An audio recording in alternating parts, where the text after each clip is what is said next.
Je me réveille chaque matin à 6 heures précises. Même 5 ans après ma retraite, je n'arrive pas à perdre cette habitude. 32 ans comme responsable logistique au port du Havre m'ont appris la valeur de l'ordre et de la ponctualité. Ils m'ont aussi appris que si l'on ne surveille pas tout soi-même, quelqu'un d'autre commettra une erreur, et c'est vous qui devrez la réparer. Ma petite maison à 2 étages de la rue de l'Est ne se distingue pas de ses voisines. Le même bois peint d'un bleu pâle, un petit porche et un jardin clairsemé sur le devant. Mais pour moi, c'est tout mon univers. Ma forteresse. Le seul endroit où je me sens vraiment en sécurité, surtout depuis que Florian m'a quitté il y a 17 ans. Je verse du café dans ma tasse préférée, celle où il est écrit « Le Havre, Porte Océane ». J'allume la petite télévision sur la table de la cuisine et je consulte le calendrier accroché au réfrigérateur. Comme d'habitude, presque toutes les cases de mai sont vides. Seules quelques-unes sont marquées « Rendez-vous médecin »,« Payez les factures »,« Retrouvez Thérèse au café » et « Fête des mères ».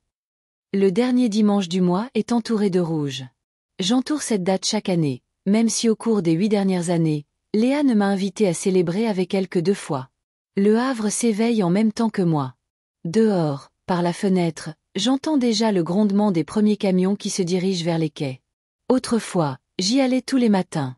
Je coordonnais le chargement et le déchargement des navires, je planifiais les itinéraires logistiques, je réglais les différends entre les dockers et les capitaines.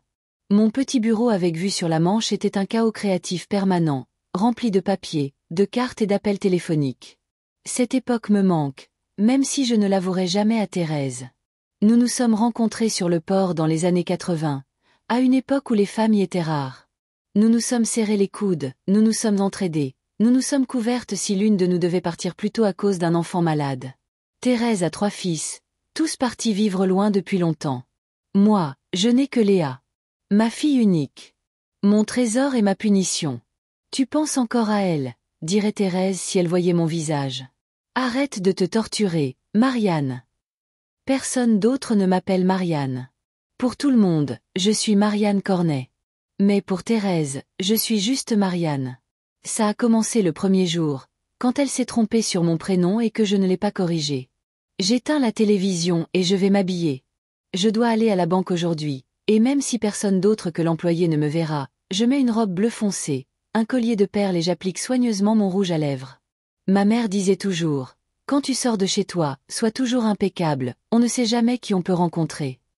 Ça ne l'a pas aidée. Elle a passé toute sa vie avec mon père, qui buvait, la trompait et a fini par partir avec une serveuse à Lyon. Ça ne m'a pas aidée non plus. Mes 2 mariages se sont soldés par des désastres. Mais l'habitude est restée. Mon premier mari, Nathan Appert, était doux et sans caractère. Nous nous sommes mariés quand j'avais 20 ans et que j'étais enceinte de Léa. Il nous aimait toutes les 2, mais il était incapable de garder un travail plus de 6 mois et vivait constamment dans un monde de rêves. Quand Léa a eu 7 ans, j'ai divorcé. J'étais fatiguée de tout porter sur mes épaules. Il a déménagé quelque part dans l'Est et a rapidement cessé d'appeler sa fille. Florian Cornet était son opposé total, brillant, autoritaire, sachant toujours ce qu'il voulait. Je l'ai rencontré quand j'avais 35 ans et lui 42.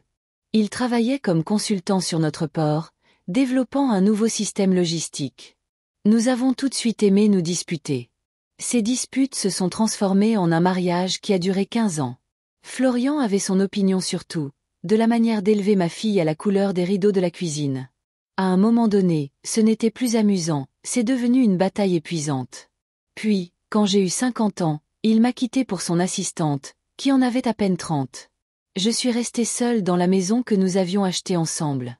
Selon les termes du divorce, il a renoncé à sa part, reconnaissant le préjudice moral qu'il m'avait causé. Florian a toujours été juste, même quand il me faisait du mal. Léa avait 25 ans à l'époque, elle était mariée à Laurent et élevait le petit Raphaël.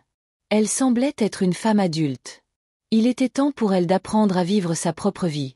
Mais elle continuait de m'appeler pour un rien, me demandant de l'aide avec l'enfant, de l'argent pour une nouvelle voiture, pour des réparations.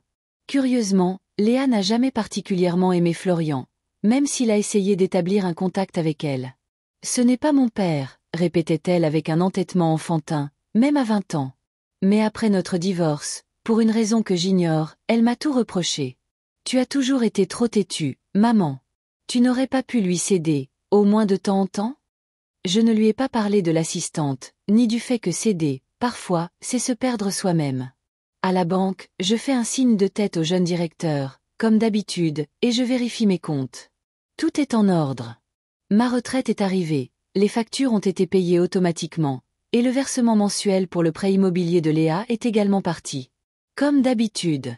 J'ai commencé à l'aider avec son prêt il y a 3 ans, quand elle et Laurent ont décidé de déménager dans un quartier plus coté, à Sainte-Adresse. La nouvelle maison était bien au-dessus de leurs moyens, mais Léa était obsédée par l'idée que ses enfants devaient grandir dans un endroit décent. Laurent avait obtenu une promotion à la banque, mais son salaire ne suffisait toujours pas à couvrir toutes les dépenses. C'est juste pour quelques années, maman, le temps que Laurent devienne directeur d'agence, m'avait assuré Léa. Tu ne veux pas que tes petits-enfants grandissent au milieu des dealers et de la racaille, n'est-ce pas? Il n'y avait ni dealers ni racaille dans notre ancien quartier, juste des familles d'ouvriers ordinaires. Mais Léa a toujours eu tendance à exagérer, surtout quand elle voulait quelque chose. Et tu ne diras à personne que tu nous aides, d'accord, avait-elle ajouté. Laurent est très fier, et il serait contrarié s'il l'apprenait. J'aurais dû comprendre à ce moment-là que quelque chose n'allait pas, mais j'ai accepté. Après tout, j'avais quelques économies, et les employés de la logistique portuaire ont une retraite décente. Surtout, je n'avais qu'une seule enfant, et je voulais le meilleur pour elle. Et c'est ainsi depuis. Chaque mois, je vire une somme qui correspond à environ un tiers de leur mensualité de prêt. Ni Laurent, ni les enfants ne sont au courant.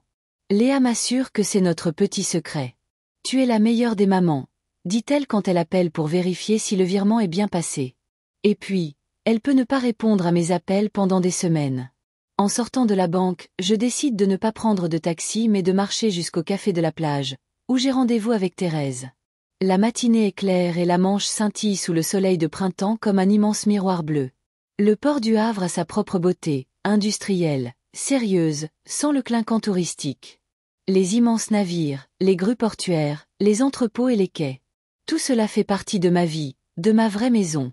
Thérèse m'attend déjà à notre table habituelle, près de la fenêtre. À 66 ans, elle a l'air plus jeune que moi.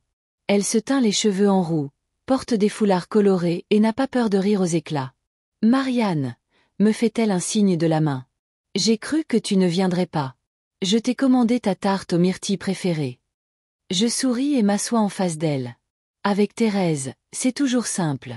Elle n'exige rien de moi, si ce n'est l'honnêteté. J'étais à la banque, je vérifiais les comptes, dis-je en enlevant mon manteau. Tout est comme d'habitude. Tu as encore envoyé de l'argent à Léa? Thérèse secoue la tête. Quand est-ce que ça va finir, Marianne? C'est une adulte. Il est temps qu'elle apprenne à vivre selon ses moyens. Tu ne comprends pas. Ils ont des enfants, ils ont besoin d'une maison normale. Mes fils aussi ont des enfants, et ils s'en sortent très bien tout seuls, rétorque Thérèse. On n'achète pas une maison qu'on ne peut pas se permettre. Ça s'appelle vivre au-dessus de ses moyens, et ce n'est pas quelque chose que tu devrais encourager. Ce n'est pas la première fois que nous avons cette conversation. Thérèse pense que Léa profite de moi, et moi, je ne peux tout simplement pas dire non à ma fille unique. Comment ça va avec Benoît? Je demande, pour changer de sujet. Il te propose toujours ses services de jardinier? Thérèse éclate de rire.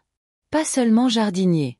Hier, il m'a apporté du vin maison et m'a proposé de regarder un vieux film avec lui. Tu imagines? À notre âge, un rendez-vous avec du vin et un film. Et qu'est-ce que tu as dit? J'ai dit que j'allais y réfléchir. J'ai pris le vin, bien sûr, elle me fait un clin d'œil. Et il a demandé de tes nouvelles, au fait. Je sens que je rougis. Benoît Breuil, notre voisin d'en face, un veuf d'environ 70 ans, m'a en effet proposé plusieurs fois de m'aider avec mon jardin ou pour de petites réparations, mais j'ai toujours poliment décliné. Je n'avais pas besoin d'aventures romantiques à mon âge. N'importe quoi, dis-je en agitant la main. C'est juste de la politesse. Allons donc, Thérèse n'y croit manifestement pas. Tu as remarqué comment il te regarde quand tu passes devant chez lui? Comme un petit garçon devant une confiserie. Arrête, je souris malgré mon embarras. J'ai décidé depuis longtemps que j'en avais fini avec les hommes. 2 divorces, c'est plus que suffisant pour une vie. L'expression de Thérèse redevient sérieuse. Tu ne devrais pas te condamner à cause de 2 mariages ratés. On peut faire des rencontres à tout âge. Regarde-moi. Après la mort de Roi, je pensais que c'était fini. Et maintenant, me voilà à flirter avec mon voisin. Elle glousse comme une petite fille. Je secoue la tête, mais mon cœur se réchauffe. Thérèse sait toujours comment me remonter le moral. La fête des mères approche, dis-je en remuant mon café. Tu penses que Léa m'invitera cette année? Thérèse soupire. Tu poses cette question chaque année, Marianne. Et chaque année, tu es déçue quand elle n'appelle pas. Pourquoi ne l'appellerais-tu pas toi-même, cette fois? Demande-lui simplement, Léa, tu fais quelque chose pour la fête des mères? Je ne peux pas faire ça, je secoue la tête. J'aurais l'air d'insister lourdement. Et alors? Thérèse dit toujours les choses franchement. Tu es sa mère, après tout. Tu as le droit de demander. Je reste silencieuse, piquant ma tarte aux myrtilles avec ma fourchette. Bien sûr, Thérèse a raison. Mais la peur me retient. La peur d'entendre ma fille me dire quelque chose comme « Oh, maman, on avait prévu de passer la journée avec la famille de Laurent. » Ou pire, je ne suis pas sûre qu'on fasse quelque chose cette année. Je vais juste attendre, dis-je finalement. Peut-être qu'elle appellera. Et si elle n'appelle pas? Alors je viendrai chez toi et on boira ce vin que Benoît a apporté. J'essaie de sourire. Thérèse couvre ma main de la sienne. Bien sûr que tu peux venir. Tu sais que tu es toujours la bienvenue. Mais, Marianne. Elle fait une pause. Tu ne devrais pas laisser ta fille te traiter comme ça. Tu mérites plus de respect. Elle est juste occupée, je défends automatiquement Léa. Elle a un travail, des enfants, une maison. Tout le monde a un travail, des enfants et une maison, me coupe Thérèse. Ce n'est pas une excuse pour oublier la mère qui t'a élevée et qui t'aide encore financièrement. Je reste silencieuse, car je n'ai rien à répondre. Au fond de moi, je sais que Thérèse a raison. Je sais que je mérite un meilleur traitement.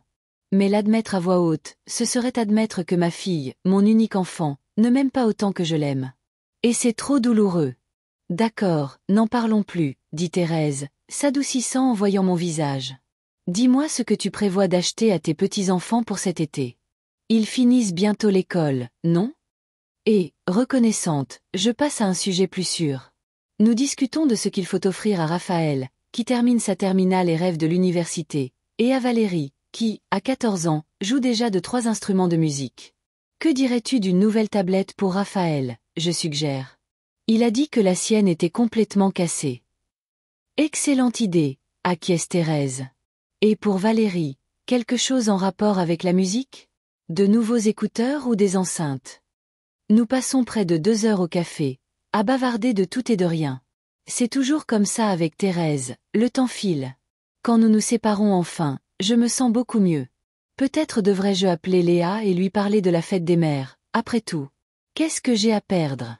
Seulement ma fierté, et elle a déjà été pas mal malmenée au fil des ans. En rentrant chez moi, je m'arrête dans un magasin et j'achète une carte pour la fête des mères. Une jolie carte avec une image de Fleur des Champs. Je ne sais pas pourquoi je fais ça. Peut-être que je veux juste être prête si Léa appelle et m'invite. Ou peut-être que c'est ma façon de conjurer le sort. Acheter une carte, y écrire des mots chaleureux et espérer que ma fille y répondra. À la maison, je m'assois à la table de la cuisine et je fixe la carte vierge pendant un long moment. Que devrais-je écrire? Chère Léa, merci d'être dans ma vie? Ou, j'espère te voir pour la fête des mères? Tout me semble soit trop formel, soit trop pressant. Finalement, j'écris simplement « Je t'aime, maman », et je range la carte dans le tiroir de mon bureau. Peut-être que je n'en aurai pas besoin. Peut-être que cette année sera différente. Ce soir-là, alors que je me prépare à aller au lit, le téléphone sonne. Je me précipite pour répondre, pensant que c'est Léa, mais l'écran affiche le nom de Thérèse. « Marianne, tu es déjà au lit ?» demande-t-elle sans préambule. J'allais justement y aller. Quelque chose ne va pas? Pas vraiment. Je voulais juste te dire que Benoît nous a invités toutes les deux à un barbecue samedi prochain. Rien de spécial, juste un dîner entre voisins. Tu viens? J'hésite. D'un côté, pourquoi pas? De l'autre, l'idée que Benoît s'intéresse à moi est un peu effrayante.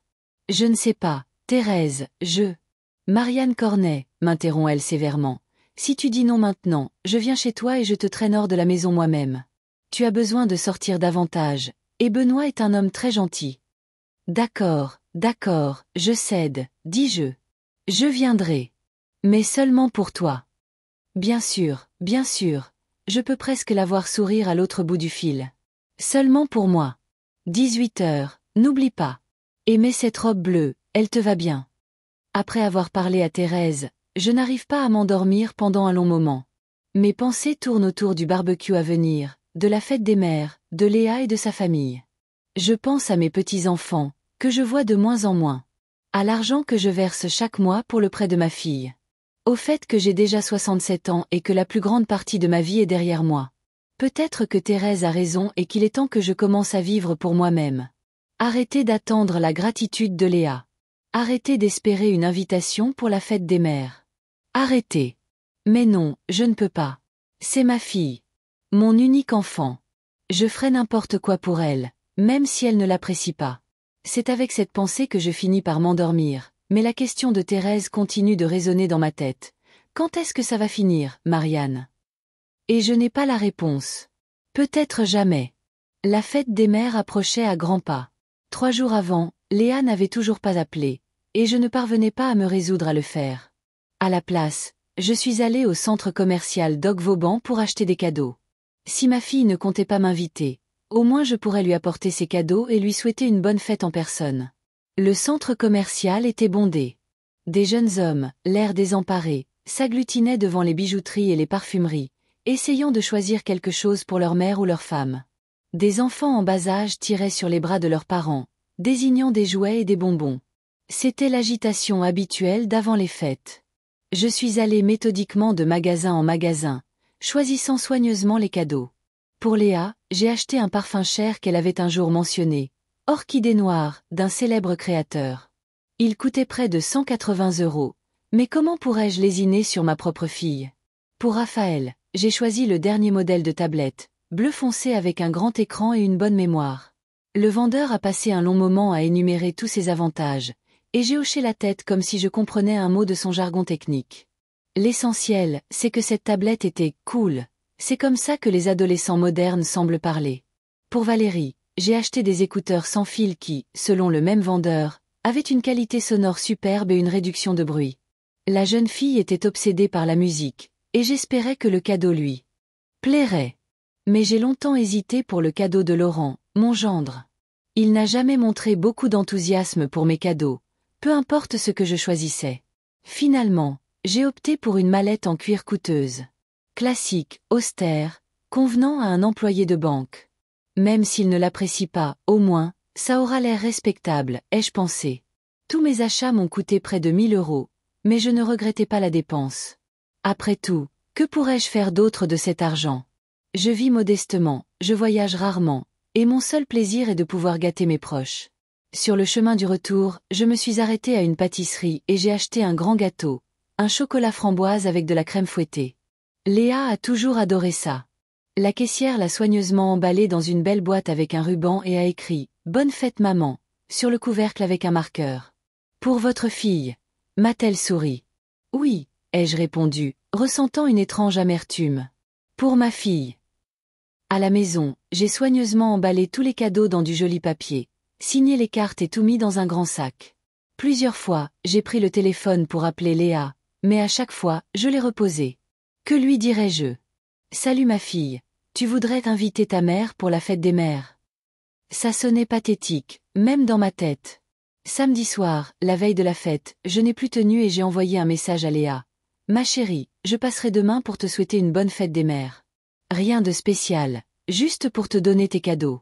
Quelle heure t'arrangerait? Je n'ai jamais eu de réponse. Peut-être qu'elle avait d'autres projets, ou peut-être qu'elle avait simplement oublié de répondre. Quoi qu'il en soit, j'ai décidé de passer après le déjeuner. Cela semblait l'option la plus sûre. Le matin de la fête des mères était étonnamment ensoleillé et chaud pour Le Havre, ou même en mai, le temps peut être imprévisible. Je me suis réveillée d'humeur festive, même si je savais qu'il n'y avait pas de raison particulière de se réjouir. Personne n'allait m'apporter le petit déjeuner au lit, me donner des fleurs ou me dire des mots gentils. Mais j'étais habituée à célébrer ce jour toute seule. Je me préparais quelque chose de délicieux, je regarderais mon film préféré et j'appellerais Thérèse pour lui souhaiter une bonne fête. Cette fois, c'est Thérèse qui a appelé la première. « Bonne fête des mères, Marianne » a-t-elle lancé au téléphone. Comment vas-tu? Merci, ma belle. Je vais bien. Ai-je essayé de paraître joyeuse? Et toi? Lance et Kyle l'ont déjà appelé, s'est-elle vantée de ses fils. Ils ont promis de venir le week-end prochain.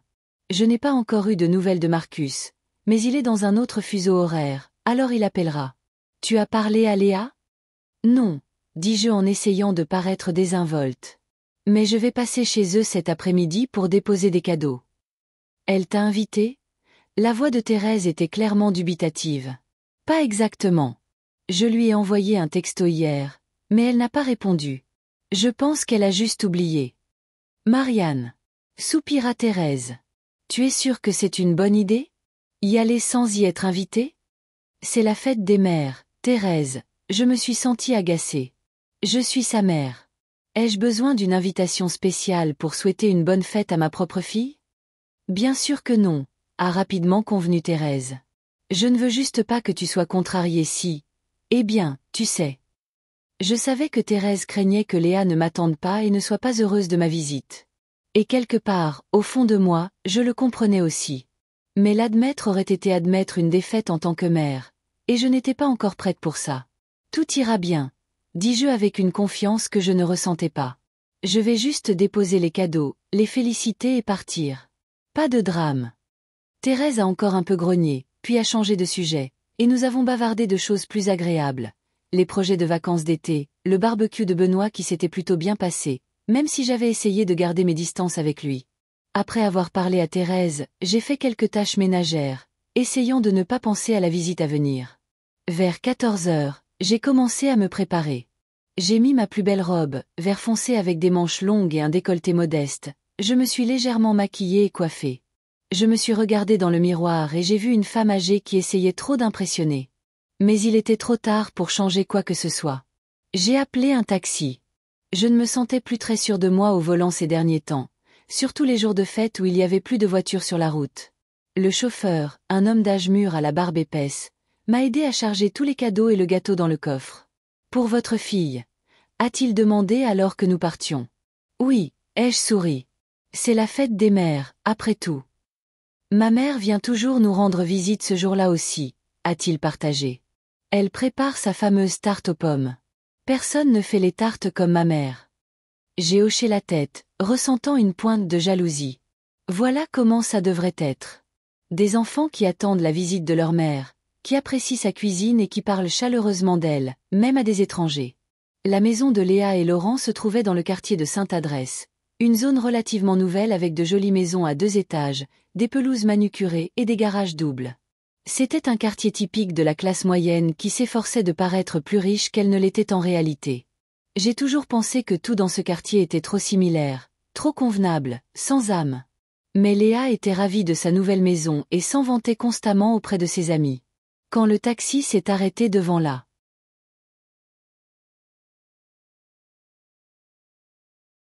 maison, j'ai remarqué plusieurs voitures garées dans l'allée. Mon cœur s'est serré. On aurait dit qu'ils avaient des invités. Peut-être que j'avais vraiment mal choisi mon moment. Le chauffeur m'a aidé à décharger mes affaires et est reparti, me laissant seule devant la maison de ma fille, les bras chargés de cadeaux et d'un gâteau. J'ai pris une profonde inspiration et je me suis dirigée vers la porte d'entrée.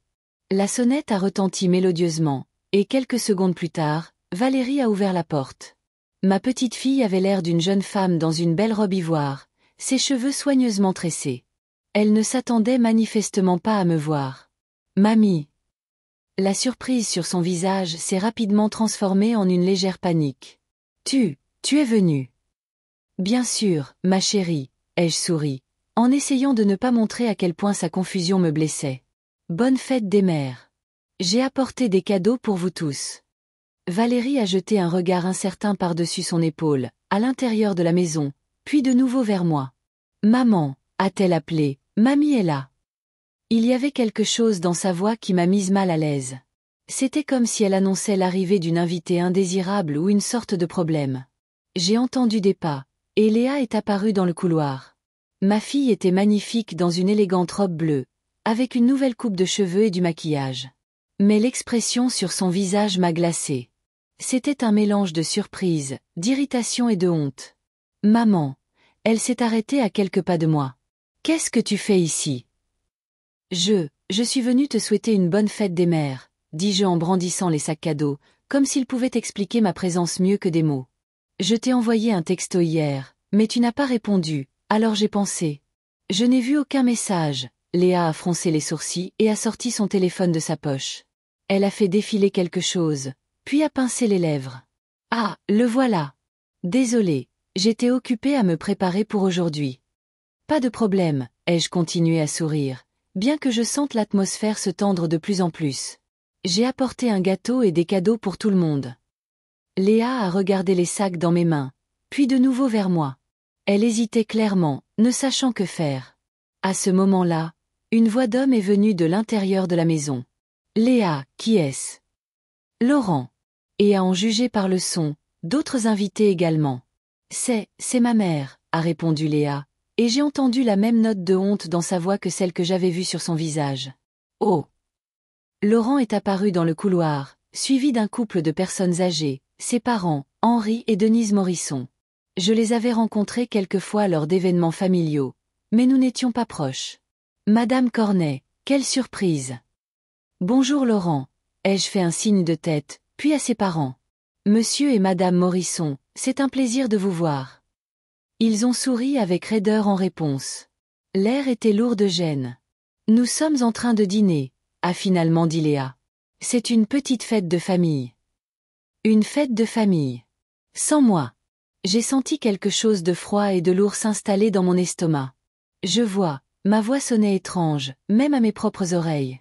Je ne voulais pas m'incruster. J'ai juste apporté des cadeaux et un gâteau. Tenez, prenez-les. J'ai tendu à Léa les sacs et la boîte à gâteaux. Elle les a pris avec un soulagement visible, comme si elle espérait que je partirais maintenant. Merci, maman. C'est très gentil de ta part. Vous n'allez pas rester dans l'entrée, Marianne? A soudainement demandé Denise Morisson avec une sollicitude feinte. Entrez, puisque vous êtes là. Cela ne sonnait pas comme une invitation, mais plutôt comme une politesse forcée. Mais j'ai décidé de saisir l'occasion. Je voulais voir comment ils célébraient sans moi, comprendre pourquoi je n'avais pas été invitée. Merci, Denise.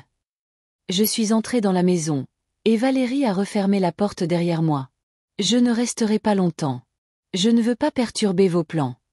Léa m'a conduite dans la salle à manger, où une belle table de fête était dressée. Nappe blanche, la vaisselle en porcelaine que je leur avais offerte pour leur pendaison de crémaillère, des fleurs au centre de la table, des bougies allumées. Il y avait 5 couverts, pour Léa, Laurent, ses parents et Raphaël, qui était déjà assis à table avec son téléphone à la main. Il n'y avait pas de place pour moi. Mamie. Raphaël a levé les yeux de son écran, et la même surprise a traversé son visage que celle de Valérie. Toi aussi tu es venue. Le mot « aussi » m'a transpercé le cœur.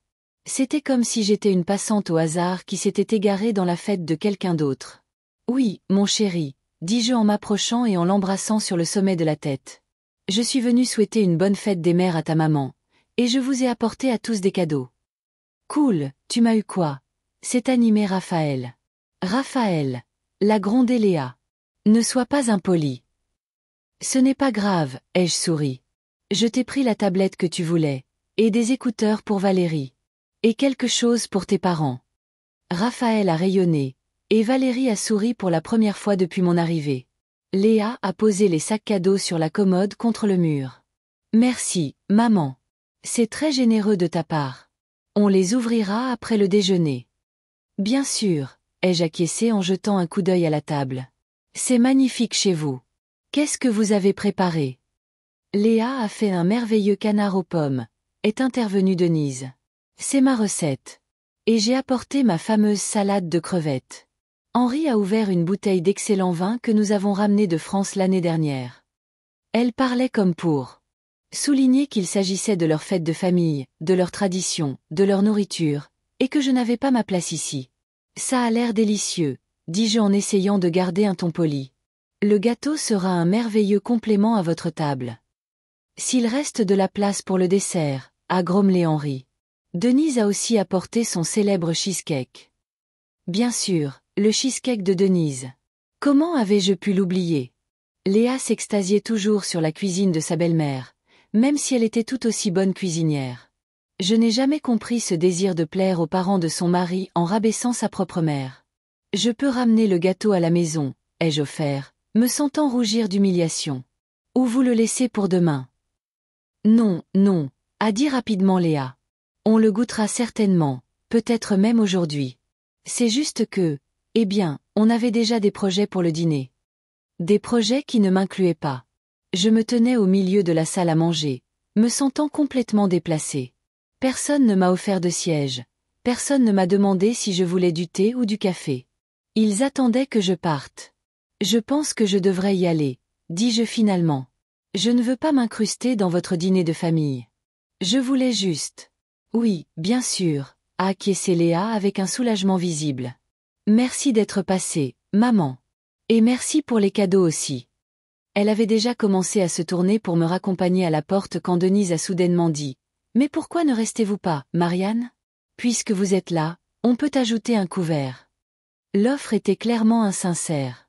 Denise essayait juste d'être polie, mais cela mettait Léa dans une position délicate. Elle s'est figée, ne sachant que dire. Et c'est là que j'ai vu sur son visage l'expression que j'avais vue de nombreuses fois dans son enfance, quand elle était mécontente ou agacée. Ses lèvres pincées, ses yeux rétrécis, un léger froncement de sourcils. « Je ne pense pas que ce soit une bonne idée, » a dit ma fille lentement, choisissant clairement ses mots. « Maman, tu ne t'attendais pas à dîner, n'est-ce pas ? Je suis sûre que tu as d'autres projets pour aujourd'hui. » « Pas vraiment, » dis-je, sentant quelque chose se briser en moi. Toutes ces années de faux-semblants, toutes ces tentatives de sauver la face devant une fille qui ne voulait manifestement pas me voir. Assez. Je n'ai aucun projet pour la fête des mères, Léa. J'espérais la passer avec vous et votre famille. Mais de toute évidence, vous préférez célébrer sans moi. Un lourd silence s'est abattu sur la pièce. Même Raphaël a levé les yeux de son téléphone, sentant la tension. « Maman », a dit Léa doucement, mais il y avait de l'irritation dans sa voix. On célèbre cette fête avec les parents de Laurent chaque année. C'est notre tradition. Je ne pensais pas que ça t'intéresserait de te joindre à nous. Tu ne pensais pas que ça m'intéresserait de célébrer la fête des mères. Je n'en croyais pas mes oreilles. Léa, je suis ta mère. Bien sûr que j'aimerais passer ce jour avec toi. Mais tu ne l'as jamais mentionné, a commencé à se défendre Léa.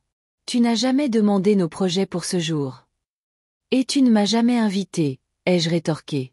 Pas une seule fois ces dernières années. J'ai toujours attendu, espérant que tu appellerais et dirais « Maman, viens pour la fête des mères ». Mais tu ne l'as jamais fait. Alors j'ai décidé que cette année, je viendrais simplement de mon propre chef, sans invitation, parce que j'en ai marre d'attendre. Le visage de Léa s'est durci. Alors tu as décidé de nous mettre dans l'embarras, de débarquer à l'improviste quand on a des invités ? Je t'ai envoyé un texto hier, ai-je rappelé. Tu n'as pas répondu. J'étais occupée, a élevé la voix Léa. J'ai ma propre vie, maman. Je ne peux pas passer tout mon temps à m'inquiéter de savoir si quelqu'un a blessé tes sentiments. C'était comme une gifle. Toutes ces années, tout ce que j'avais fait pour elle. L'élever, la soutenir, l'aider financièrement. Et voilà comment elle me traitait. Léa, est intervenu Laurent, ne faisons pas de scène devant tes parents. Je ne fais pas de scène, a répliqué Léa. Maman est venue ici sans y être invitée, et maintenant elle fait comme si on l'avait blessée. Je ne fais pas comme si, dis-je doucement. Je suis vraiment blessée. Et pas seulement aujourd'hui. Depuis des années, tu me traites comme une nuisance, pas comme une mère. Je t'aide avec ton prêt immobilier, j'achète des cadeaux à tes enfants, je suis toujours là quand tu as besoin de moi, mais quand il s'agit d'une simple invitation à une fête de famille. Attends, m'a interrompu Laurent, son visage soudainement tendu. Qu'est-ce que tu veux dire par aider avec le prêt immobilier ? Je me suis figée. Oh non. Je n'aurais pas dû dire ça. Léa est devenue pâle, et j'ai compris que j'avais fait une terrible erreur. Rien, dis-je rapidement. Juste un lapsus. Non, ce n'était pas un lapsus. Laurent s'est tourné vers Léa. De quoi parle-t-elle ? Tu prends de l'argent à ta mère pour payer le prêt ? Léa est restée silencieuse, mais son visage disait tout. Laurent avait l'air d'avoir reçu un coup de poing dans le ventre. Depuis 3 ans, a-t-il demandé à voix basse. Tu lui prends de l'argent depuis tout ce temps sans me le dire. J'allais te le dire, a commencé à expliquer Léa. J'attendais juste le bon moment. C'était censé être temporaire, juste quelques mois, mais ensuite tu as perdu ta prime, et puis il y a eu des problèmes avec le toit. Et tu as décidé de continuer à prendre de l'argent à ta mère dans mon dos. Laurent secoua la tête de dégoût. Génial, Léa. Vraiment génial. Denise et Henri étaient assis, le visage de Pierre, clairement choqués par cette révélation. Valérie et Raphaël avaient l'air confus et embarrassés. Et moi, je me tenais là, au milieu de tout ce chaos que j'avais créé avec mes mots imprudents, ne sachant que faire. Je voulais disparaître sous le plancher, être n'importe où sauf ici. Léa m'a regardé avec une fureur non dissimulée. Merci, maman, a-t-elle dit entre ses dents serrées. Tu as tout gâché. Comme toujours. Léa, je ne voulais pas. Ai-je commencé, mais elle m'a coupé la parole. Je ne t'ai pas invitée pour la fête des mères, a-t-elle crié, sa voix tremblante de colère. Je ne t'ai pas invitée du tout. Pourquoi tu ne peux pas nous laisser tranquilles? La pièce est tombée dans un silence si profond que je pouvais entendre le tic-tac de l'horloge sur le mur. Tout le monde me regardait. Laurent avec surprise, ses parents avec embarras, les enfants avec peur. Et Léa. Léa me regardait avec un tel mépris que ça m'a coupé le souffle. À ce moment-là, j'ai compris que quelque chose en moi était mort. Une partie de moi qui espérait encore l'amour et le respect de ma fille avait simplement cessé d'exister. Elle a été remplacée par quelque chose de froid et de dur. Je me suis redressée, j'ai redressé mes épaules et j'ai regardé Léa droit dans les yeux. Je m'en vais, dis-je calmement. Passez une bonne fête. Sans attendre de réponse, je me suis tournée et j'ai marché vers la sortie. Personne ne m'a suivi. Personne n'a essayé de m'arrêter ou de s'excuser. J'ai entendu Laurent dire quelque chose de sec à Léa derrière moi, et elle lui a répondu encore plus sèchement. Je suis sortie et ce n'est qu'à ce moment-là que j'ai réalisé que je n'avais aucun moyen de rentrer. Le taxi était parti, et je ne savais pas comment en appeler un autre. J'ai vérifié mon téléphone. La batterie était presque morte. Bon, il faudrait bien que j'arrive à appeler un taxi et attendre. Je me suis éloignée de la maison et je me suis assise sur un banc dans un petit parc de l'autre côté de la rue. Le soleil brillait toujours, mais j'avais l'impression que le crépuscule s'installait autour de moi. Je me sentais vide, et en même temps rempli d'une nouvelle détermination inconnue. Mon cœur battait régulièrement, alors qu'il aurait dû se briser de douleur. J'ai dû être en état de choc. Après avoir appelé un taxi en utilisant l'application avec les quelques derniers pourcents de batterie, je suis restée assise à regarder la maison de Léa. La belle maison qu'elle ne pouvait pas se permettre sans mon aide. La maison où je n'étais pas invitée pour la fête des mères. Je ne t'ai pas invitée pour la fête des mères. Ces mots résonnaient dans mes oreilles, encore et encore. Ce n'était pas seulement un rejet, mais une humiliation publique. Devant toute sa famille. Devant les parents de Laurent. Devant ses propres enfants. Comme si j'étais une sorte de mendiante agaçante, et non la femme qui lui avait donné la vie, qui l'avait élevée, soutenue et aidée toute sa vie. Je me suis souvenu de la petite Léa qui venait me voir avec ses problèmes d'enfant, genoux écorchés, jouets cassés, peine de cœur avec ses amis. Comment je la consolais quand elle pleurait parce que son père était parti. Comment je veillais à son chevet la nuit quand elle était malade. Quelle fierté j'avais ressentie à sa remise de diplôme. Quel bonheur quand elle avait épousé Laurent, en espérant qu'il la rendrait heureuse.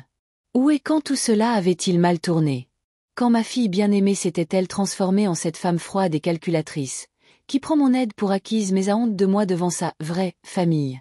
Le taxi est arrivé 15 minutes plus tard, qui m'ont semblé une éternité. Pendant ce temps, personne n'est sorti de la maison de Léa. Ni elle, ni Laurent, ni les enfants. Personne n'a appelé pour savoir comment je rentrais. Personne ne s'est soucié de moi. C'était comme si j'avais cessé d'exister au moment où la porte s'était refermée derrière moi. « Tout va bien, madame ?» a demandé le chauffeur de taxi, un jeune homme aux yeux bienveillants, alors que je montais dans la voiture. « Oui », ai-je répondu, bien que rien n'aille bien. « Ramenez-moi simplement à la maison, s'il vous plaît. » Sur le chemin du retour, j'ai pensé à l'argent que je virais chaque mois pour le prêt de Léa. Au tiers de ma retraite qui servait à payer une maison où je n'étais pas la bienvenue. Au fait que Léa ne m'appelait que lorsqu'elle avait besoin de quelque chose et qu'elle demandait si rarement des nouvelles de ma vie. J'ai aussi pensé à ce qui allait se passer ensuite. Laurent était clairement choqué et en colère d'apprendre l'existence de l'aide financière. Peut-être aurait-il une conversation sérieuse. Peut-être que Léa devrait admettre qu'ils vivaient au-dessus de leurs moyens. Ou, plus probablement, elle trouverait un moyen de tout me rejeter sur le dos. Après tout, c'est moi qui avais tout gâché, selon elle. Quand le taxi s'est arrêté devant ma maison, j'ai ressenti un étrange sentiment de soulagement. Ma petite maison modeste me semblait soudain l'endroit le plus sûr du monde. Personne ne me regardait avec mépris, personne n'avait honte de moi, personne ne me mettait à la porte. J'ai payé le chauffeur, je suis entrée dans la maison, et ce n'est qu'alors que je me suis autorisée à pleurer. Les larmes coulaient sur mon visage, mais je n'ai pas fait de bruit. C'étaient les larmes silencieuses et amères d'une personne qui avait enfin reconnu la vérité qu'elle avait longtemps refusé de voir. Ma fille ne m'aime pas. Peut-être qu'elle ne m'a jamais vraiment aimée. J'ai enlevé ma robe de fête, je me suis démaquillée et j'ai peigné mes cheveux. Ces gestes mécaniques m'aidaient à ne pas penser à ce qui s'était passé. Puis je me suis assise dans la cuisine avec une tasse de thé et j'ai regardé par la fenêtre la rue où les gens vaquaient à leurs occupations, inconscient de la tempête qui faisait rage en moi. Le téléphone a sonné vers 19 heures. J'ai sursauté en voyant le nom de Léa sur l'écran. Une partie de moi voulait répondre. Entendre sa voix, peut-être recevoir des excuses. Mais une autre partie, la nouvelle, froide et déterminée, a juste regardé le téléphone sonner sans rien faire. Après 1 minute, l'appel a cessé. Puis le téléphone a sonné encore et encore. J'ai coupé le son et j'ai posé le téléphone face contre table. Pas maintenant. Je ne suis pas prête à lui parler. À la place, j'ai composé le numéro de Thérèse. Marianne, la voix de mon amie semblait inquiète. Comment ça s'est passé? Pas très bien, dis-je, la voix tremblante. Léa. Elle déjeunait avec les parents de Laurent, sans moi. Et quand je suis arrivée, elle a dit qu'elle ne m'avait pas invitée. Oh, Marianne. Soupira Thérèse. Je suis tellement désolée. Je craignais que quelque chose comme ça n'arrive. Ce n'est pas tout. Je lui ai raconté comment j'avais accidentellement mentionné le prêt, la réaction de Laurent, comment Léa m'avait accusé d'avoir tout gâché. Cette fille ingrate, s'est exclamée Thérèse. Après tout ce que tu as fait pour elle. Marianne, tu dois arrêter ces paiements immédiatement. Elle ne mérite pas ton aide. Je sais, dis-je doucement, surprise de mes propres mots. J'irai à la banque demain et j'annulerai le virement automatique. C'est ça, a approuvé Thérèse. Et ne réponds pas à ses appels tant que tu n'es pas prête. Il faut qu'elle réalise ce qu'elle a fait. J'ai hoché la tête, même si Thérèse ne pouvait pas me voir. Au fond de moi, je savais qu'elle avait raison. Il était temps de fixer des limites. Il était temps de montrer à Léa que ma patience et ma générosité n'étaient pas illimitées. Tu veux que je passe? A demandé Thérèse. Tu ne devrais pas être seule en ce moment. Non, merci, ai-je décliné. J'ai besoin d'être seule pour réfléchir à tout ça. Après avoir parlé à Thérèse, j'ai vérifié mon téléphone. Cet appel manquait de Léa et un message. Maman, il faut qu'on parle. S'il te plaît, rappelle-moi. Le lundi matin m'a accueilli avec un mal de tête et les yeux gonflés de larmes. J'avais à peine dormi de la nuit, rejouant les événements de la veille dans ma tête, entendant encore et encore les mots cruels de Léa. Mon téléphone était éteint, je ne l'avais pas mis à charger en rentrant. C'était peut-être mieux ainsi. Je ne voulais pas voir combien de fois ma fille avait essayé de m'appeler. Pas maintenant, alors que la blessure était encore si fraîche. Je me suis préparé un café fort et je me suis assise près de la fenêtre, regardant la rue s'éveiller. Lundi, une journée de travail normale. Les gens se dépêchaient, inconscients de la tempête qui faisait rage en moi. La vie continue, quoi qu'il arrive. Vers 10 heures, on a frappé à la porte. Thérèse se tenait sur le seuil avec un grand sac en papier. « Je t'ai apporté des muffins aux myrtilles du café de la plage », dit-elle en guise de salut. Et je me suis dit que j'allais voir comment tu allais. Je l'ai laissée entrer en silence. Thérèse est allée directement à la cuisine, a sorti les muffins, a mis la bouilloire en marche, et ce n'est qu'alors qu'elle s'est tournée vers moi. « Tu as une mine affreuse, Marianne, » dit-elle honnêtement. « Mais c'est normal. Après une journée comme ça, je n'aurais pas l'air mieux. » Merci pour le soutien. J'ai essayé de sourire, mais c'est sorti de travers. Tu as rechargé ton téléphone? A demandé Thérèse en s'asseyant à table. J'ai secoué la tête. Je ne veux pas voir ces messages ou ces appels. Pas encore. Tu as raison, a acquiescé Thérèse.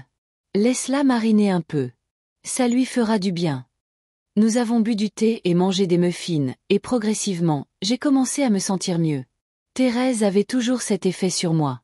Son pragmatisme et sa franchise me ramenaient sur terre et m'empêchaient de m'apitoyer sur mon sort. Alors, Qu'est-ce que tu comptes faire maintenant? A-t-elle finalement demandé. Tu as dit que tu allais annuler les paiements pour le prêt. Oui, j'ai hoché la tête. Je vais aller à la banque aujourd'hui. Mais d'abord, je veux passer chez mon avocate. Je dois changer mon testament. Thérèse a haussé les sourcils de surprise. C'est une grande étape. Tu es sérieuse? Plus que sérieuse. J'ai posé ma tasse. Tu sais, j'ai passé toute la nuit à penser à toutes les fois où Léa m'a négligée, utilisée, et où je lui ai pardonné et continué à l'aider. C'est un cercle vicieux, et je veux le briser. Il était temps. Thérèse avait l'air satisfaite. Ça fait des années que je te dis que Léa est trop habituée à obtenir tout ce qu'elle veut sans rien donner en retour. Tu te souviens quand elle a oublié ton anniversaire l'année dernière? Et quand tu le lui as rappelé, elle t'a juste envoyé une carte par email? Je m'en souvenais. C'était mon 66e anniversaire. Pas un cap, mais quand même. J'avais attendu un appel de Léa toute la journée, mais le téléphone était resté silencieux. Le soir, n'en pouvant plus, je l'avais appelé moi-même, mentionnant nonchalamment que c'était mon anniversaire. « Oh, maman, j'ai complètement oublié », s'était-elle exclamée. 1 heure plus tard, elle avait envoyé une carte standard avec un message passe-partout. Elle n'avait même pas pris la peine d'écrire quelque chose de personnel. « Ou quand tu étais à l'hôpital pour ton appendicite il y a 3 ans », a poursuivi Thérèse. Elle ne t'a rendu visite que le 3e jour, est restée 15 minutes et est partie parce que Valérie avait un concert à l'école. Je me souvenais de ça aussi. Allongée sur mon lit d'hôpital, j'attendais ma fille, espérant qu'elle viendrait me soutenir. Léa était apparue quand le pire était déjà passé, n'apportant ni fruits, ni livres, rien qui aurait pu rendre mon séjour à l'hôpital plus agréable. À la place, elle m'avait demandé de l'argent pour un nouvel instrument de musique pour Valérie, puisque j'étais là. Tu te souviens comment elle a refusé de t'inviter pour Noël l'année d'avant? Thérèse était implacable dans ses rappels. Elle a dit que la maison était trop petite pour tous les invités, mais elle a invité les parents de Laurent. Ce souvenir était particulièrement douloureux. J'avais passé ce Noël seul, à réchauffer des plats surgelés et à regarder de vieux films à la télévision. Léa avait appelé le lendemain pour me raconter à quel point leur réveillon avait été merveilleux, sans mentionner qu'elle ne m'avait pas invité. Assez, Thérèse, j'ai levé la main. Je me souviens de tout. Et c'est pour ça que je vais voir une avocate aujourd'hui. Une nouvelle. Je ne veux pas avoir affaire à quelqu'un qui connaît Léa. J'ai quelqu'un en tête, c'est animé Thérèse. Maître Hélène Archer. Jeune, mais très intelligente. Elle a aidé Marcus pour son divorce. Et surtout, elle est spécialisée en droit de la famille et en succession. Ça me semble parfait, j'ai acquiescé. Tu as son numéro. Thérèse a sorti son téléphone et m'a donné les coordonnées d'Hélène. Je l'ai appelée sur le champ et, à ma grande surprise, j'ai pu obtenir un rendez-vous avec l'avocate aujourd'hui même, à midi. Coup de chance, elle a eu un client qui a annulé, ai-je expliqué à Thérèse après avoir terminé l'appel. Son cabinet est en centre-ville, non loin de la banque. C'est pratique, je pourrais tout faire d'un coup. Tu veux que j'aille avec toi? A proposé Thérèse. Pour un soutien moral. J'ai réfléchi. D'un côté, avoir mon ami à mes côtés me donnerait de la force. De l'autre, c'était quelque chose que je devais faire seule. Merci, mais non. C'est ma décision, et je dois la prendre seule. Thérèse a hoché la tête, compréhensive. Je suis fière de toi, Marianne. Tout le monde n'est pas capable de couper des années de soutien financier comme ça, surtout quand c'est ton propre enfant. Je ne coupe pas des années de soutien, ai-je objecté. Je mets juste un terme à une situation. Léa doit apprendre à vivre selon ses moyens et à respecter les sentiments des autres, y compris les miens. Après le départ de Thérèse, je me suis préparée, j'ai mis un tailleur sobre et j'ai appelé un taxi pour le centre-ville. Le cabinet de Maître Hélène Archer était situé dans un immeuble moderne en verre et en béton, un contraste total avec le bureau démodé de mon précédent avocat, Maître Jenkins, qui s'était occupé de mes affaires pendant les 20 dernières années. Hélène s'est avérée être une jeune femme d'accent grave peu près l'âge de Léa, avec des cheveux bruns courts et un regard attentif. Elle m'a accueilli dans un bureau petit mais confortable, m'a offert un café et est allée droit au but. « Comment puis-je vous aider, Madame Cornet ?»« Je veux changer mon testament, » dis-je sans détour. « Et vous consulter sur la cessation du soutien financier à ma fille. » Hélène n'a montré ni surprise ni jugement. Elle a simplement hoché la tête et a sorti un bloc-notes. Racontez-moi plus en détail la situation, afin que je puisse vous donner les meilleurs conseils. Et je lui ai tout raconté. Comment j'aidais Léa avec son prêt depuis 3 ans. Comment le conflit avait éclaté hier et la vérité avait été révélée. Comment je me sentais utilisée et non appréciée par ma propre fille. Je comprends ce que vous ressentez, a dit Hélène quand j'ai eu fini. Et je tiens à vous assurer que vous avez tout à fait le droit de cesser votre soutien financier à tout moment. C'est votre argent, et vous seul décidez comment le dépenser. Et pour le testament? Ai-je demandé. Actuellement, il stipule que Léa hérite de tout, à l'exception d'une petite somme que je laisse à une œuvre de charité. Vous pouvez modifier votre testament comme vous le souhaitez, a expliqué Hélène. Par exemple, vous pourriez laisser une partie de votre patrimoine directement à vos petits-enfants par le biais d'une fiducie. Ou vous pourriez élargir la liste des œuvres de bienfaisance. C'est entièrement à vous de décider. Nous avons passé près de 2 heures à discuter des détails du Nouveau Testament. Finalement, j'ai décidé de léguer la moitié de mon patrimoine à mes petits-enfants par le biais d'une fiducie, qu'ils pourront utiliser pour leurs études ou pour acheter leur première maison après avoir atteint l'âge de 21 ans. J'ai décidé de donner un quart de mon patrimoine à une fondation qui aide les mères célibataires, en souvenir de mes propres années difficiles à élever Léa seule. Et j'ai laissé le quart restant à Léa. C'est juste, a acquiescé Hélène en notant mes volontés. Votre fille aura sa part, mais la majeure partie de l'héritage ira à une bonne cause et aidera vos petits-enfants à démarrer dans la vie, quelle que soit la situation financière de leurs parents. C'est exactement ce que je veux, ai-je convenu. Raphaël va bientôt entrer à l'université, et Valérie dans quelques années. Ils ne devraient pas avoir à souffrir des décisions de leurs parents. Quand tous les documents ont été prêts, Hélène me les a tendus pour que je les signe. Le Nouveau Testament entre en vigueur immédiatement, a-t-elle expliqué. L'Ancien sera révoqué. Vous pourrez le modifier à nouveau à tout moment si vous changez d'avis. Je ne changerai pas d'avis, dis-je fermement en signant les papiers. Après ma rencontre avec Hélène, je me suis dirigée directement vers la banque. On me connaissait là-bas, j'étais cliente depuis de nombreuses années. Le directeur d'agence, Monsieur Pâtissier, m'a personnellement fait entrer dans son bureau. Comment puis-je vous aider, Madame Cornet? Je veux annuler le virement automatique qui part sur le compte de ma fille chaque mois, dis-je sans préambule. Monsieur Pâtissier a haussé les sourcils mais n'a rien dit, se contentant de taper quelque chose sur son ordinateur. Vous parlez du virement de 800 € sur le compte de Léa Morrison, celui programmé pour le 15 de chaque mois. C'est bien celui-là, j'ai hoché la tête. Je veux l'annuler immédiatement. Puis-je me permettre de demander s'il y a un problème avec le virement? A demandé prudemment le directeur. Peut-être souhaitez-vous modifier le montant ou la date? Non, j'ai secoué la tête. Je ne ferai tout simplement plus ces paiements. Jamais. Quelque chose dans mon ton a dû convaincre Monsieur Pâtissier de ne plus poser de questions. Il a hoché la tête, a cliqué encore quelques fois sur sa souris et m'a tendu un document à signer. Veuillez confirmer l'annulation du virement automatique en signant ici et ici. J'ai signé les papiers, me sentant étrangement légère.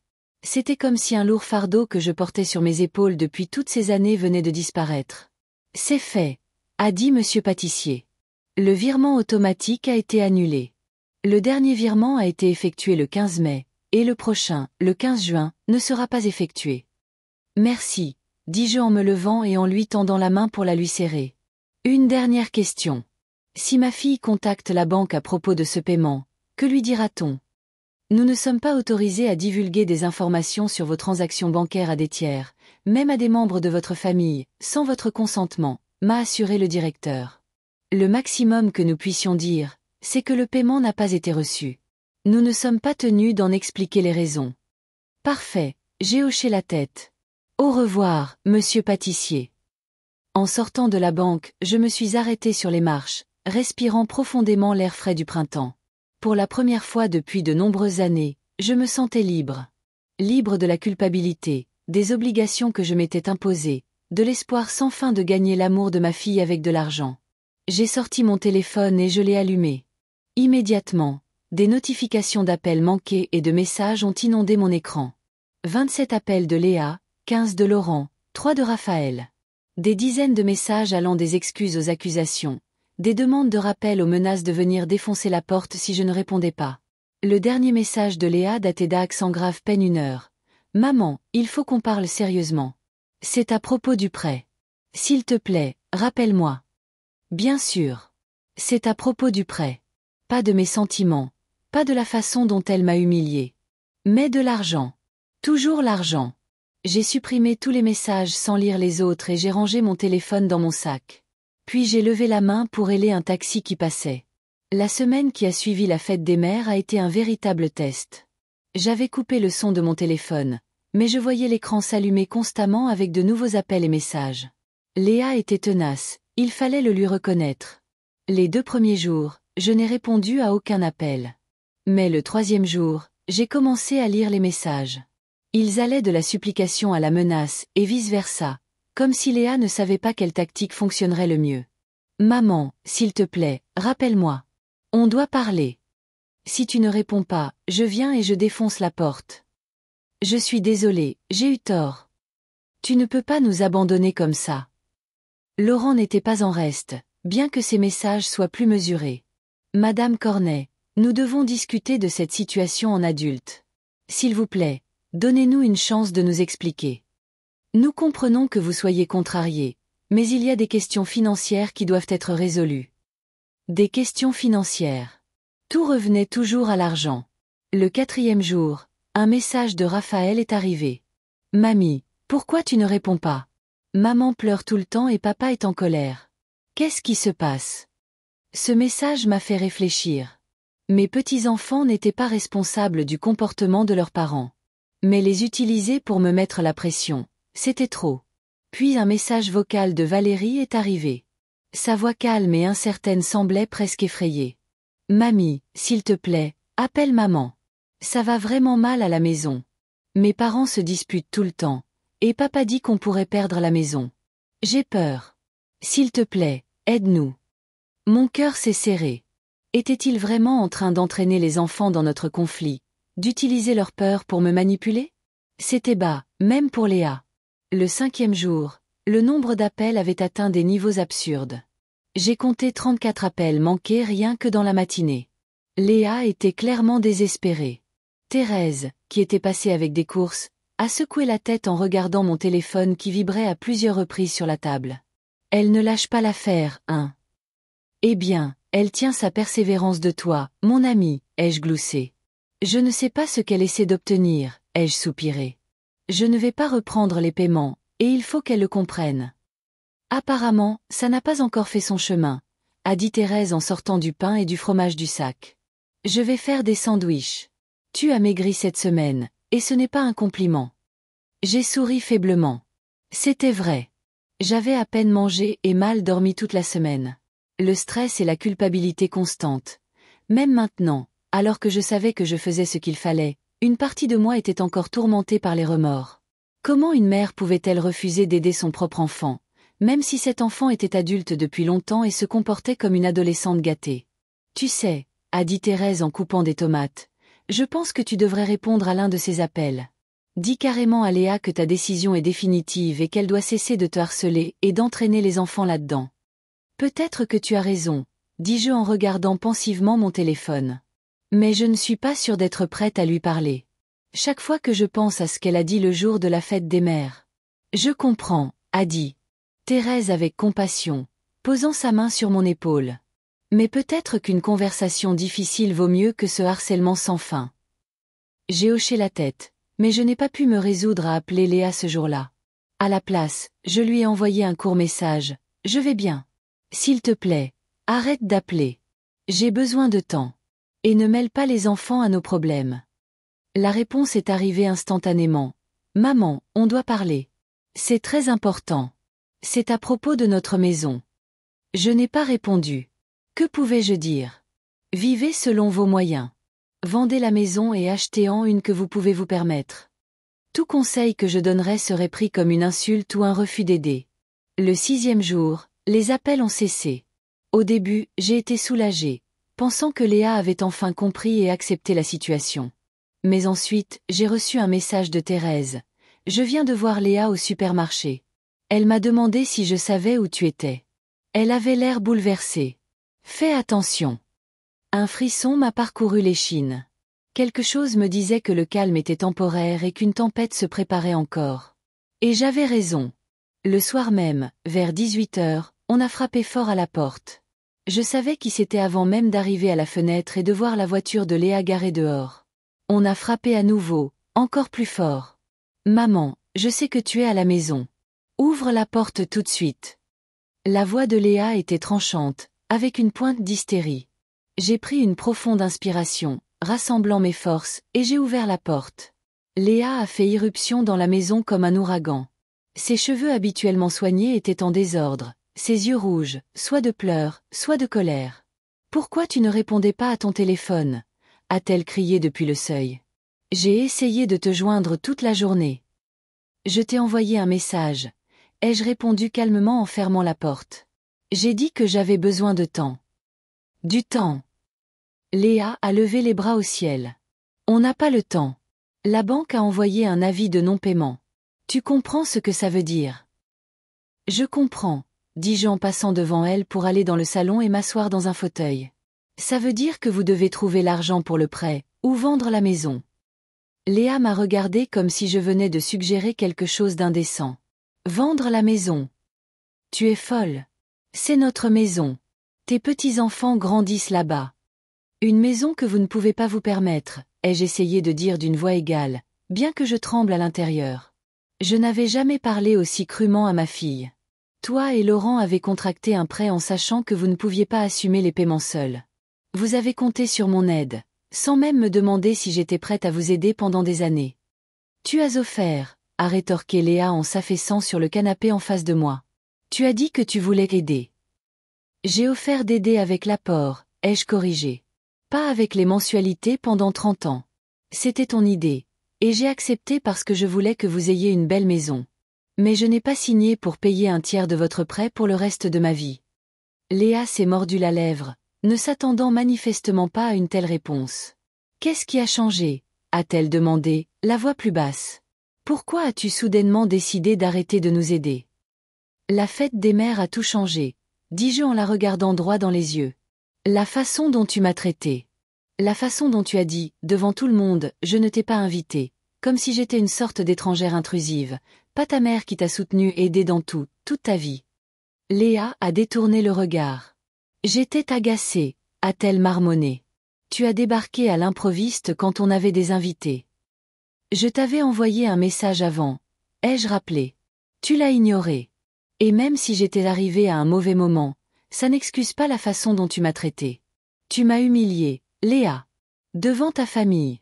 Devant mes petits-enfants. Je suis désolée, a-t-elle dit.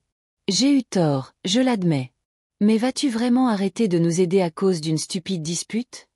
Ce n'est pas juste une dispute, j'ai secoué la tête. C'est la goutte d'eau qui fait déborder un vase rempli de négligence et d'ingratitude. Pendant des années, tu as pris mon aide pour acquise, sans montrer ni respect ni gratitude. Tu ne m'appelais que quand tu avais besoin de quelque chose. Tu oubliais de m'inviter aux fêtes de famille. Tu avais honte de moi devant tes amis et la famille de Laurent. Ce n'est pas vrai, s'est exclamée Léa. Je n'ai jamais eu honte de toi. Non, j'ai souri tristement. Alors pourquoi ne leur as-tu jamais dit que je t'aidais avec le prêt? Pourquoi Laurent n'était-il pas au courant avant la fête des mères? Pourquoi m'as-tu demandé de garder le secret? Léa est restée silencieuse, et son silence parlait plus fort que n'importe quel mot. J'étais ton distributeur de billets, Léa, ai-je continué doucement. Pas une mère, pas une grand-mère pour tes enfants, pas une personne avec des sentiments et des besoins. Juste une source d'argent à utiliser et à cacher des regards indiscrets. Ce n'est pas juste. Léa s'est levée du canapé et a commencé à faire les 100 pas dans la pièce. Oui, je t'ai demandé une aide financière. Oui, j'en étais reconnaissante. Mais je ne t'ai jamais considéré comme un distributeur de billets. Tu es ma mère, et je t'aime. Elle a dit les derniers mots avec incertitude, comme si elle n'y croyait pas tout à fait elle-même. Si c'est vrai, alors pourquoi ne m'as-tu pas invité pour la fête des mères? Ai-je demandé sans détour. Pourquoi ai-je eu l'impression de ne pas avoir ma place dans ta vie toutes ces années? Léa s'est arrêtée, a ouvert la bouche pour dire quelque chose, puis l'a refermée. Elle ne savait manifestement pas quoi répondre. Écoute, a-t-elle finalement dit, je comprends que tu sois blessée, et peut-être que je ne me suis pas toujours comportée parfaitement. Mais en ce moment, on parle du bien-être de toute notre famille. Si tu arrêtes d'aider avec le prêt, on pourrait perdre la maison. Raphaël et Valérie devront changer d'école, perdre leurs amis. C'est ça que tu veux? La voilà. La manipulation par les petits-enfants. Je m'y attendais, mais ça m'a quand même piqué. Ne reporte pas la responsabilité sur moi, Léa, ai-je essayé de dire fermement. Toi et Laurent êtes des adultes. Vous avez pris la décision d'acheter une maison que vous ne pouviez pas vous permettre. Maintenant, vous devez prendre une autre décision, soit trouver un moyen de la payer vous-même, soit déménager dans un endroit plus abordable. Tu ne comprends pas, a élevé la voix Léa. On ne peut pas trouver cet argent. Laurent a des problèmes au travail, et il n'est pas prêt d'avoir une augmentation. Et mon salaire? Tu sais combien il paie les administratrices à la clinique? Alors il faudra penser à vendre. J'ai haussé les épaules. Ou à refinancer le prêt sur une plus longue durée pour baisser les mensualités. Je n'arrive pas à croire que tu parles de ça si calmement. Léa m'a regardé avec stupéfaction. On dirait que tu parles d'étrangers, pas de ta propre famille. Ça ne te fait rien, ce qui nous arrive? Si, ça me fait quelque chose, ai-je soupiré. Mais je ne vais plus encourager votre irresponsabilité financière. Ce n'est pas de l'aide, Léa. C'est de la codépendance. Je t'ai laissé m'utiliser, et tu n'as jamais appris à apprécier l'argent ou à vivre selon tes moyens. M'utiliser. Léa a ri amèrement. Mon Dieu, maman, on dirait une psychologue de bas étage à la télé. Je ne t'ai pas utilisé. J'ai juste accepté l'aide que tu offrais. Et puis tu l'as prise pour acquise, ai-je ajouté. Et tu n'as jamais exprimé la moindre gratitude. Pas un mot, pas un geste. Qu'est-ce que tu veux que je fasse? Que je me mette à genoux devant toi à chaque fois pour te remercier de ta générosité? Léa s'énervait. C'est ton argent, tu peux en faire ce que tu veux. Mais ne me fais pas passer pour une égoïste ingrate juste parce que je n'ai pas organisé une parade à chaque fois que tu faisais le virement. J'ai secoué la tête. Elle ne comprenait toujours pas, ou ne voulait pas comprendre. Il ne s'agit pas d'être reconnaissante pour l'argent, Léa. Il s'agit de respect. Il s'agit de la façon dont tu me traites en général. La fête des mères n'est qu'un exemple. Tu as négligé mes sentiments pendant des années, tu m'as exclu de ta vie, puis tu t'attendais à ce que je continue à t'aider financièrement. Tu exagères, a balayé Léa. Oui, parfois j'étais occupée, parfois j'oubliais d'appeler ou de t'inviter quelque part. Mais ça ne veut pas dire que je ne te respecte pas ou que tu n'es pas importante pour moi. Pas assez importante pour m'inviter à la fête des mères, dis-je doucement. Pas assez importante pour te souvenir de mon anniversaire. Pas assez importante pour me rendre visite à l'hôpital quand j'ai été opérée. Léa s'est tue, se souvenant apparemment de toutes ces occasions. Puis son visage s'est à nouveau durci. Très bien, a-t-elle dit sèchement. J'ai compris. Tu as décidé de me punir de ne pas être la fille parfaite. Super. Mais sache une chose, si tu ne reprends pas tes paiements, nous perdrons la maison. Et je ne te le pardonnerai jamais. Jamais. Est-ce une menace? Ai-je demandé, sentant la colère monter en moi. Tu me fais du chantage avec notre relation. Ce n'est pas du chantage, Léa a croisé les bras sur sa poitrine. C'est un constat. Ta décision aura des conséquences. Et l'une d'entre elles, c'est que ce sera la fin de nous, pour toujours. J'ai regardé ma fille et je ne l'ai pas reconnue. Quand était-elle devenue si froide, si calculatrice? Quand l'amour et le respect s'étaient-ils transformés en manipulation et en menace? Tu accordes plus de valeur à l'argent qu'à notre relation, dis-je amèrement. Plus qu'à ton respect pour moi en tant que mère. Non. C'est toi qui places ton ressentiment au-dessus du bien-être de ta famille, a rétorqué Léa. Tu es prête à laisser tes petits-enfants perdre leur maison juste pour me prouver quelque chose. Je n'essaie rien de prouver, Léa. Je refuse simplement de participer plus longtemps à cette dynamique malsaine. Toi et Laurent devez apprendre à vivre selon vos moyens et à résoudre vos problèmes financiers par vous-même. Très bien. Léa s'est dirigée vers la porte. Puisque tu as pris ta décision, il n'y a plus rien pour moi ici. Mais souviens-toi, c'est ton choix. Tu choisis l'argent plutôt qu'une relation avec ta fille unique et tes petits-enfants. Non, Léa, je me suis levée, la regardant partir. C'est ton choix. Tu peux accepter ma décision et travailler sur notre relation sans dépendance financière. Ou tu peux couper tous les ponts juste parce que je ne vais plus payer ton prêt. Le choix t'appartient.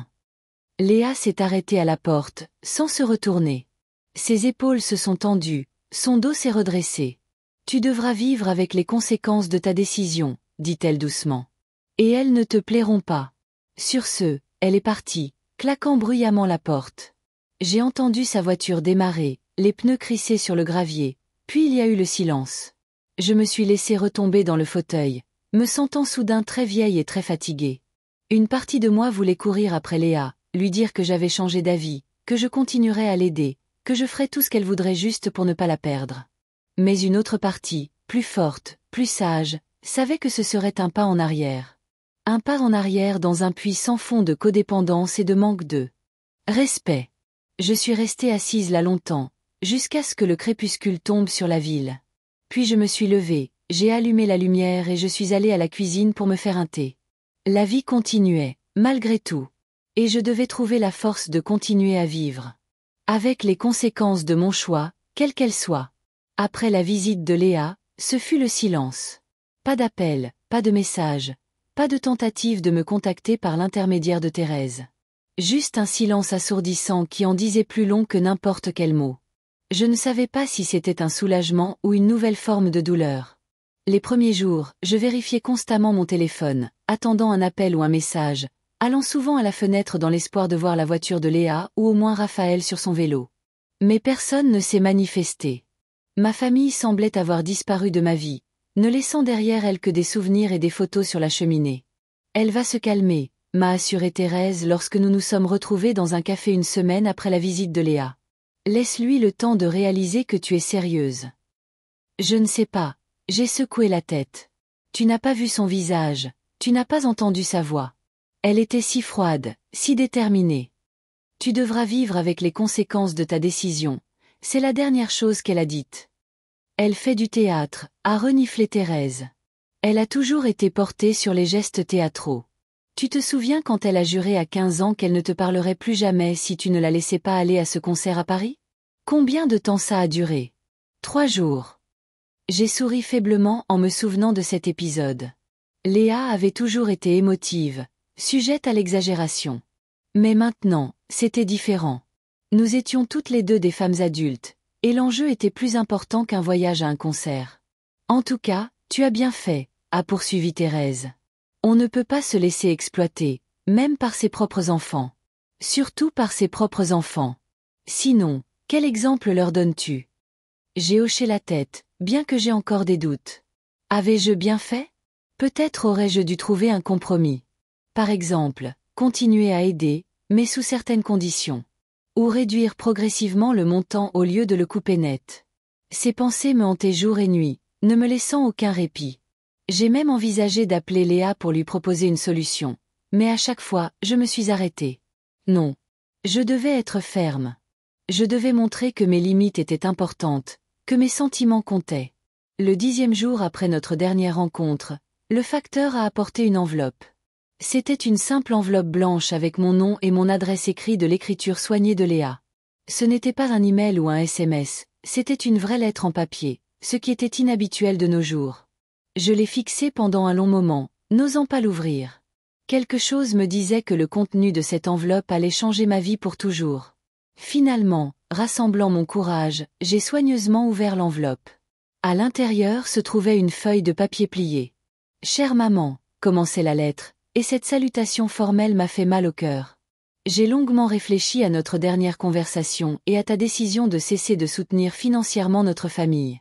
Je n'essaierai pas de te faire changer d'avis ou de faire appel à tes instincts maternels, c'est manifestement inutile.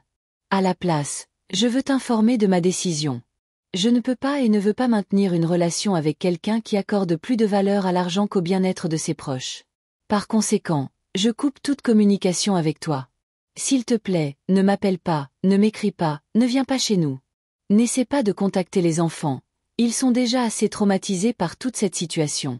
Nous nous en sortirons sans ton aide. Oui, nous devrons vendre la maison et déménager dans un autre quartier. Oui, les enfants devront changer d'école et perdre leurs amis. Mais nous nous en sortirons, parce que nous sommes une vraie famille qui se soutient dans les moments difficiles, pas qui s'abandonne au sort. J'espère que tu seras heureuse avec ton argent et ta liberté des fardeaux financiers. J'espère qu'ils te tiendront chaud dans ta vieillesse, mieux que tes petits-enfants et ta fille n'auraient jamais pu le faire. Adieu, Léa. J'ai relu la lettre 3 fois, incapable de croire à ce que je lisais. Chaque mot était empreint de venin, chaque phrase calculée pour causer le maximum de douleur. Et le pire, c'est que ça a fonctionné. J'ai senti quelque chose en moi se briser, s'effriter, mourir. Ma fille, mon unique enfant, me rejetait. Elle n'était pas seulement en colère ou blessée, elle m'effaçait complètement de sa vie. Et de la vie de mes petits-enfants. Je ne me souviens pas combien de temps je suis restée assise là, serrant cette lettre dans mes mains. Je me souviens seulement que lorsque j'ai finalement levé les yeux, il faisait déjà nuit dehors, et mes doigts étaient engourdis d'avoir serré le papier si fort. Mon premier réflexe a été d'attraper le téléphone, d'appeler Léa, de la supplier de reconsidérer sa décision, de lui dire que j'avais changé d'avis, que je continuerais à l'aider, que je ferais tout ce qu'elle voudrait pour ne pas la perdre, elle et mes petits-enfants. J'ai même composé son numéro, mais je me suis arrêtée au dernier moment. Non. C'est exactement ce qu'elle veut. Elle veut que je craque, que je me soumette, que je redevienne un distributeur de billets silencieux qu'on peut utiliser et mépriser. J'ai reposé le téléphone et j'ai lissé la lettre froissée. Je l'ai relue, mais cette fois plus froidement, en analysant chaque mot. Et j'ai vu ce que je n'avais pas remarqué au premier abord. Léa n'était pas seulement en colère, elle était manipulatrice. Chaque phrase était conçue pour me faire culpabiliser, me faire changer d'avis, m'effrayer avec la perspective de la solitude dans ma vieillesse. Nous sommes une vraie famille qui se soutient dans les moments difficiles, pas qui s'abandonne au sort. Cette phrase m'a particulièrement frappée. Comme si ma décision de ne pas payer leur prêt signifiait que je les abandonnais à leur sort. Comme si je n'avais pas élevé Léa seule, travaillé à 2 emplois pour lui fournir tout ce dont elle avait besoin, l'avait soutenue dans toutes ses entreprises. Et puis, l'évidence m'a frappée. Léa ne m'avait jamais vue comme une personne. Pour elle, j'avais toujours été une fonction. D'abord une mère qui devait pourvoir et protéger. Puis une grand-mère qui devait aider financièrement et garder les enfants sur demande. Mais jamais une personne avec ses propres besoins, ses propres sentiments et ses propres limites. Cette prise de conscience était douloureuse, mais en même temps libératrice. Je voyais enfin notre situation clairement, sans le voile de l'amour maternel et de la culpabilité. Et j'ai compris que je devais rester ferme dans ma décision. Non par entêtement, non par désir de punir Léa, mais pour moi-même. Pour ma dignité et mon amour-propre. J'ai soigneusement plié la lettre, je l'ai mise dans le tiroir de mon bureau et je suis allée préparer le dîner. Étrangement, je ne ressentais pas de désespoir, mais une sorte de calme. C'était comme si j'avais enfin accepté l'inévitable et que je pouvais maintenant passer à autre chose. Le lendemain matin, j'ai appelé Thérèse et je lui ai parlé de la lettre. Cette fille a toujours su frapper là où ça fait mal, a grogné mon ami. Ne la laisse pas te manipuler, Marianne. Tu as fait ce qu'il fallait. Je sais, dis-je, et pour la première fois, je le croyais vraiment. Mais ça fait mal quand même. Bien sûr que ça fait mal, s'est adoucie Thérèse. C'est ta fille, peu importe comment elle se comporte. Écoute, pourquoi ne viendrais-tu pas chez moi aujourd'hui? Benoît nous a invités à un barbecue. Rien de spécial, juste s'asseoir dans le jardin, manger de la bonne nourriture. Tu ne devrais pas être seule en ce moment. J'ai voulu refuser. Je n'étais pas d'humeur à socialiser. Mais ensuite, j'ai pensé, pourquoi pas? Rester à la maison à m'apitoyer sur mon sort n'était pas la meilleure façon de faire face au chagrin. D'accord. Ai-je accepté? À quelle heure? 18h, a dit Thérèse, heureuse. Et mais quelque chose de joli. Tu as besoin de te faire plaisir. J'ai passé toute la journée à faire le ménage, en essayant de ne pas penser à la lettre de Léa. J'ai épousseté chaque surface, passé la serpillière, même nettoyé le placard. N'importe quoi pour occuper mes mains et mon esprit. À 17h, j'étais épuisée, mais la maison était étincelante de propreté. J'ai pris une douche, j'ai mis ma robe bleue préférée que je n'avais pas portée depuis longtemps et je me suis légèrement maquillée. Je me suis regardée dans le miroir et je n'ai pas reconnu la femme qui me regardait. Elle avait l'air plus âgée que je ne le pensais, mais il y avait quelque chose de nouveau dans ses yeux. Une détermination calme qui n'était pas là avant. Le barbecue de Benoît s'est avéré être exactement ce dont j'avais besoin. C'était un petit rassemblement. Outre Thérèse et moi, il y avait 2 voisins, un couple de personnes âgées, les Johnson. Le jardin confortable était rempli de lilas en fleurs, la nourriture était délicieuse et simple, steak, maïs, salade de pommes de terre. Et aucune question sur ma situation familiale. Thérèse avait dû prévenir tout le monde à l'avance. Benoît s'est avéré être un causeur agréable. Un veuf de 70 ans, ancien mécanicien de locomotive. Il avait parcouru tout le pays et pouvait parler pendant des heures des endroits qu'il avait visités. J'écoutais ses histoires sur les gorges du Verdon, la côte bretonne et les petits villages d'Alsace, et je sentais quelque chose en moi se dégeler. « Vous avez beaucoup voyagé, Marianne ?» a-t-il demandé à un moment donné, en me tendant un verre de limonade maison. « Pas vraiment, ai-je admis. Quand j'étais jeune, je n'avais pas d'argent, et puis je n'ai pas eu le temps. Je suis allé quelquefois en Espagne, à Paris, c'est à peu près tout. » « Il n'est jamais trop tard pour commencer, » a-t-il souri. « J'ai un camping-car que j'ai aménagé. Rien de luxueux, mais très confortable. On peut aller où on veut, s'arrêter où on veut. Ça a l'air merveilleux, » ai-je souri involontairement. Je parie que ça donne un sentiment de liberté. Exactement, a acquiescé Benoît. Pas d'horaire, pas d'obligation. Juste toi, la route et tout ce que tu veux voir. Quelque chose dans ces mots a fait écho en moi. La liberté. C'est exactement ce qui m'avait manqué toutes ces années. La liberté de la culpabilité, des obligations, de l'effort de répondre aux attentes des autres. J'aimerais essayer ça un jour, dis-je, me surprenant moi-même. Juste prendre la voiture et rouler quelque part. Sans plan, sans destination. Pourquoi pas? Avez-vous quelque chose qui vous retient ici? Benoît m'a regardé avec intérêt. Cette simple question m'a fait réfléchir. Qu'est-ce qui me retenait au Havre? Le travail? J'étais à la retraite. Les amis? Seulement Thérèse, et elle comprendrait si je prenais du temps pour moi. La famille? Après la lettre de Léa, cette encre avait disparu. Pas vraiment, ai-je répondu après une pause. Rien d'autre que l'habitude. Alors c'est réglé, a applaudi Benoît. Dès qu'il fera plus chaud, on partira en voyage. Je vous montrerai la vraie France, pas celle qu'on voit depuis une fenêtre d'avion ou un bus touristique. J'ai haussé les sourcils de surprise. Si ma compagnie ne vous dérange pas, bien sûr, a dit Benoît, légèrement embarrassé. Je ne voulais pas être insistant. Non, non, ce n'est rien, me suis-je empressé de l'assurer. Juste inattendu. J'ai une règle, a souri Benoît. Ne jamais remettre au lendemain ce qu'on peut faire le jour même. Surtout quand on a plus de 70 ans. Qui sait combien de temps il nous reste? J'ai ri, pour la première fois depuis longtemps, sincèrement, du fond du cœur. C'est une sage règle, ai-je convenu. Et vous savez quoi? J'accepte votre offre. Allons quelque part dès que le temps s'améliorera. Thérèse, qui avait entendu notre conversation, m'a fait un clin d'œil de l'autre côté de la table. Je l'ai ignoré, mais à l'intérieur, j'ai senti une vague de gratitude chaleureuse. Elle savait ce qu'elle faisait en m'invitant à ce barbecue. La soirée s'est poursuivie, et nous avons parlé de musique, de livres, des dernières nouvelles. Personne n'a mentionné mon drame familial, ni la lettre de Léa, ni le fait que j'étais maintenant essentiellement seule. Et c'était exactement ce dont j'avais besoin.